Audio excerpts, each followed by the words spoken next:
সাইয়েদনা ইব্রাহিম জালিল কাদের পয়গাম্বর, ঠিক কিনা? উলুল আজমি মিনার রুসুল, খলিলুল্লাহ, মুসলিম মিল্লাতের জাতির পিতা, চিল্লায় কোন ঠিক কিনা? কিন্তু ওনার আব্বারে উনি কালেমার দাওয়াত দিতে পারে নাই, দেওয়ার পরেও মানে নাই। বাবার নাম আজহার, তারপরে উনি বাবার সাথে খারাপ আচরণ করেছে নাকি? মোলায়েম ভাষায়, কোমল ভাষায়, আদবের সাথে বাবার ডেকে বলেছে, ইয়া আবাতি লিমা তা'বুদু মা লা ইয়াসমা'ু ওয়া লা ইউবসিরু ওয়া লা ইউগনি আনকা শাইআ। ও আমার সম্মানিত পিতা, কেন ওই মূর্তির ইবাদত করেন? 10টা হাত এরকম বের করে দিয়ে দাঁড়ায় থাকে, জিহ্বা বের করে, সামনে থাকে মিষ্টি, রসমালাই, দুধ, কিচ্ছু খেতে পারে না, মাছি বসলেও তাড়াতে পারে না, ঠিক কিনা?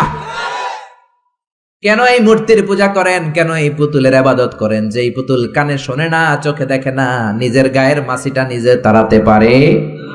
বাবারে আদর করে, যত্ন করে, সম্মান দিয়ে বুঝালেন, কিন্তু বাবার সাথে কি সাইয়েদনা ইব্রাহিম খারাপ আচরণ করেছে? জোরে বলেন, খারাপ আচরণ করেছে? এজন্য বিশ্বনবী বললেন, খবরদার, মা বাবা কত রহমত থাকলে মানুষ বোঝে না, যখন চলে যায় তখন বোঝে, কিন্তু তখন বুঝলে লাভ হয় না, ঠিক কিনা? যতদিন বাবা মা বেঁচে থাকে, বটবৃক্ষের মতো ছায়া দিয়ে থাকে, ছাতার মতো মাথার উপর দাঁড়িয়ে থাকে। ও মিয়া, বন্ধু চলে গেলে বন্ধু পাওয়া যায়, ওয়াইফ চলে গেলে ওয়াইফ পাওয়া যায়, টাকা চলে গেলে টাকা পাওয়া যায়। জনম দুঃখিনী মা যদি দুনিয়া ছেড়ে চলে যায়, মারে আর পাওয়া যায় নাকি?